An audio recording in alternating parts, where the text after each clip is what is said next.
और अब से 2 से 3 घंटे के बाद जो मार्केटें खुलेंगी वो ग्लोबेक्स मार्केट के तौर पर हम उसको जानते हैं। बहरहाल इस्लामिक वर्ल्ड में यौम आशूर के हवाले से हम ये कह सकते हैं कि 50% मार्केटें बंद रहेंगी, जिसकी वजह से वॉल्यूम थोड़ा सा कम हो सकता है।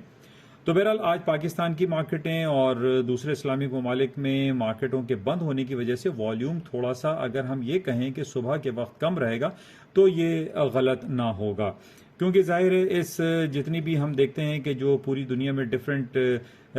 जो तातीलात मनाई जाती हैं, उन तातीलात में मार्केट में वॉल्यूम जो है वो कम हो जाता है। तो हम ये कह सकते हैं कि इस्लामिक वर्ल्ड में चूंकि यौम आशूर के हवाले से इमाम हुसैन की जो शहादत के हवाले से ये जो दिन मनाया जाता है और छुट्टी होती है, इसमें मार्केट में थोड़ा सा वॉल्यूम मैटर करता है। बहरहाल जो कल मार्केटें खुलेंगी उस हवाले से कुछ इंपॉर्टेंट खबरें हमारे पास ये हैं कि ख़ास तौर पे यूक्रेन के हवाले से बहुत ज़्यादा आज खबरें गर्म रहीं और यूक्रेन के ऊपर रूस ने दोबारा से बमबारी शुरू की है और ये कहा जा रहा है कि यूक्रेन में जो न्यूक्लियर पावर प्लांट है उसके काफ़ी स्टेशंस को तबाह किया गया है। तो इस हवाले से अमेरिका और तमाम यूरोपियन कंट्रीज़ ने बहुत ज़्यादा गम गुस्से का इजहार किया है, जिसकी वजह से हम ये कह सकते हैं कि आज जो मार्केटें खुलेंगी, यानी gold and silver and crude oil की मार्केटें, एक गैप क्रिएशन तो फिलहाल नहीं दिखाई देती, लेकिन फिर भी मार्केटें जब हम ये देखते हैं कोई नेगेटिव सेंटिमेंट्स आते हैं या कोई जंगी सूरत हाल बर्पा होती है या जंग में कोई शिद्दत आमेजी का पहलू शामिल हो जाता है, तो उसमें गोल्ड एंड सिल्वर की मार्केटें ऊपर की तरफ आ सकती हैं। बहरहाल जैसे हमने फ्राइडे को देखा कि जो गोल्ड की कीमतें थी जो बंद हुई 1775 के भाव पे मार्केटें बंद हुई थी, और इसी तरीके से 88.50 तक या 88.30 पे हमने ये देखा कि क्रूड ऑयल की प्राइसेस जो हैं वो क्लोज हुई थी आफ्टर तकरीबन $10 मार्केट डाउन हो गई थी फ्राइडे और थर्सडे की, अगर हम 2 दिन की बात करते हैं। लेकिन ये जो खबरें हमारे सामने आ रही हैं यूक्रेन और रशिया के हवाले से, इनमें कुछ ये कहा जा सकता है क्योंकि शिद्दत आमेजी का उनसर इसके अंदर शामिल हो गया है, तो सोने चांदी की कीमतों में कुछ तेजी के इम्कानात मौजूद रहेंगे। तो बहरहाल कल मार्केटें जब खुलेंगी तो उस वक्त हम ये देखेंगे। लेकिन ये जो हालात हम देख रहे हैं कि पिछले 4-5 महीने, बल्कि ये 6ठा महीना शुरू हो रहा है और यूक्रेन और रूस का जो मसला है वो अभी तक थमता हुआ दिखाई नहीं दे रहा, बल्कि इसमें डेली बेसिस पे हम ये देखते हैं कि इसमें तेजी आती चली जा रही है।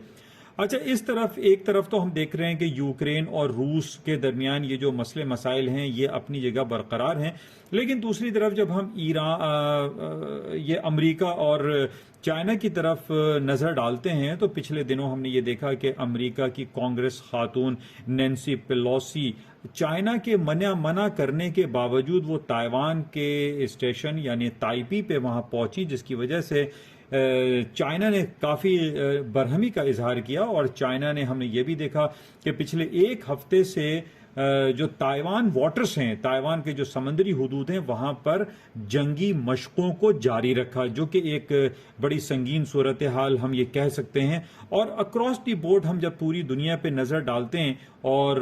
जब हम अमेरिका और चाइना और ताइवान और दूसरी तरफ रूस और यूक्रेन के मसाइल पे नज़र डालते हैं, फिर तीसरी जानिब हम ये देख रहे हैं कि पिछले 3-4 दिनों से गजा स्ट्रिप पे बहुत ज़्यादा बमबारी हुई है। वहाँ की जो रिहायशी इलाके हैं वहाँ पर इसराइल ने बॉम्ब्स ड्रॉप किए हैं, जिससे तकरीबन 10-12 लोग वहाँ पर हलाक हो चुके हैं। तो ये जितनी भी खबरें हमारे सामने आती हैं जिसमें जंगो जदल और मार धाड़ वाली जो खबरें होती हैं, इसमें हमने नॉर्मली ये दिखा है कि वीकेंड पे के बाद यानी सैटरडे संडे के बाद जब मार्केट्स ओपन होती हैं तो इसके अंदर जो ऊपरी जो सतह हैं वो हमें नजर आती हैं, जिसमें आप सोना, चांदी, पैलेडियम, प्लैटिनम और इवन के जो क्रूड ऑयल की प्राइसेस हैं, इनके अंदर ऊपरी सतहों पे जाने के इम्कानात बहुत ज्यादा आ जाते हैं। तो बहरहाल इन बेसिस पे हम ये कह सकते हैं कि सोने, चांदी, तेल की कीमतों में तेजी के इम्कानात मौजूद दिखाई देते हैं। On the basis of these all जो वॉर फेयर्स हुए हैं ये सैटरडे संडे, यानी गजा स्ट्रिप पे और यूक्रेन के ऊपर जो मसला हुआ है और ताइवान वाटर्स पे हम ये देख रहे हैं कि बहुत ज़्यादा एक जंगी मशक़ें चाइना ने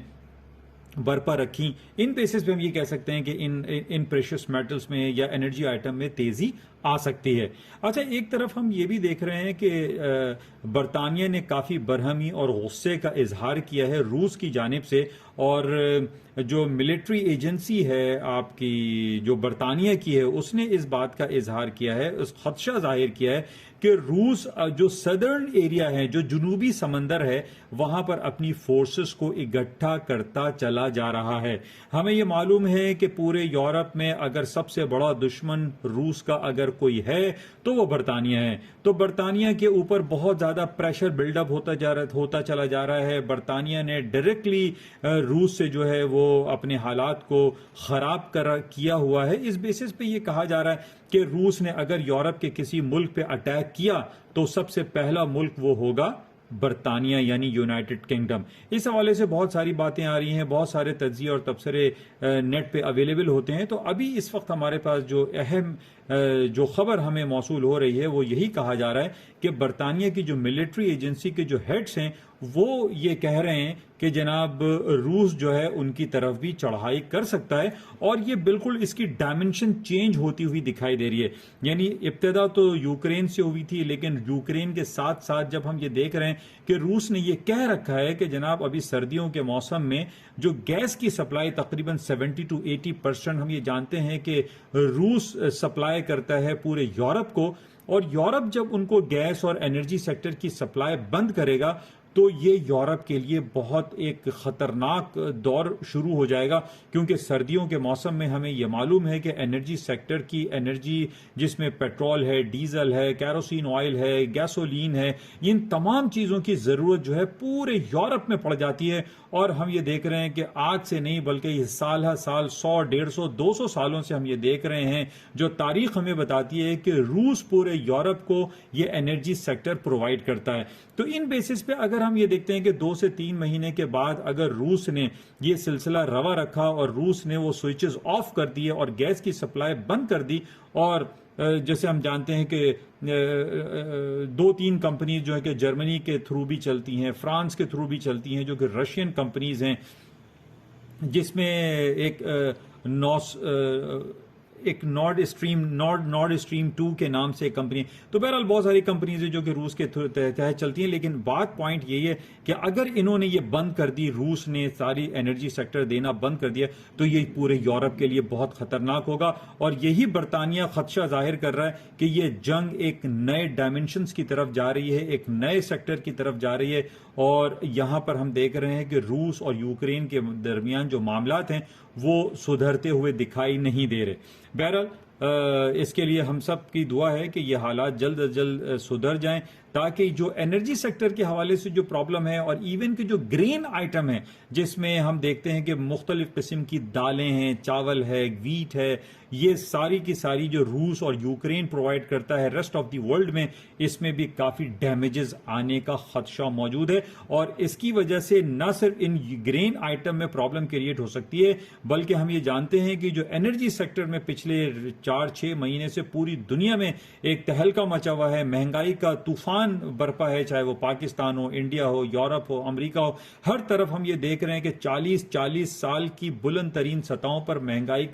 की जो शरह है, जिसको हम इन्फ्लेशन रेट कहते हैं, जिसको हम कंज्यूमर प्राइस इंडेक्स कहते हैं, वो मुस्तकिल ऊपरी सतहों पर चलता चला जा रहा है। बहरहाल ये कुछ बातें हैं जो कि खास तौर पे न्यूक्लियर पावर प्लांट पे जो अटैक्स के हवाले से खबरें आई हैं, ये हफ्ता और इतवार के रशिया ने अटैक किया है यूक्रेन के ऊपर। इन बातों पर गोल्ड, सिल्वर, क्रूड ऑयल की प्राइसेस में ऊपरी सतहों पर जाने के इम्कानात मौजूद हैं। अच्छा, दूसरी तरफ हम ये देख रहे हैं कि फ्राइडे को हमारे पास अमेरिका की सबसे बड़ी रिपोर्ट यानी जॉबलेस नॉन फॉर्म पेरोल और अनएम्प्लॉयमेंट की रिपोर्ट आई थी, जो कि आउट ऑफ एक्सपेक्टेशन बड़ी जबरदस्त रिपोर्ट आई। और हमने ये देखा कि 5,28,000 जॉब्स क्रिएट हुई पिछले महीने में, और 3.5% पे इनका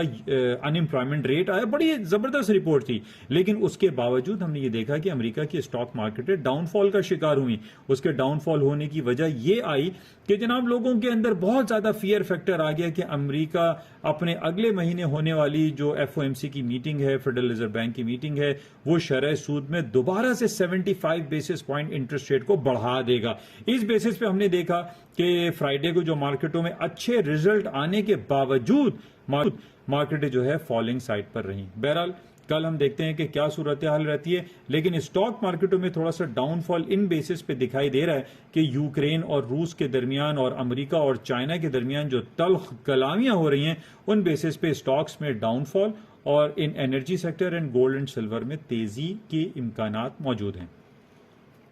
बहरहाल ये कुछ खबरें इंपॉर्टेंट थी जो कि आपके साथ शेयर की गई हैं। होपफुली इनसे कुछ ना कुछ आपको इस्तेफादा जरूर हासिल होता होगा। और बाकी ये है कि पाकिस्तान में 2 दिन छुट्टी रहेगी। इस हवाले से हम देखते हैं कि बरोज बुध क्या कुछ होता है। अब पाकिस्तान में डॉलर की कीमतों का क्या कुछ होता है, क्या डॉलर की कीमतें मजीद नीचे की तरफ आती हैं या नहीं आती हैं, इसको हम इंशाल्लाह बरोज बुध देखेंगे। इजाजत दीजिए, खुदा हाफिज। जाते हुए आपसे गुजारिश है YouTube channel NI on market को लाइक करें, शेयर करें और इसको सब्सक्राइब जरूर करें with bell icon. Thank you, खुदा हाफिज।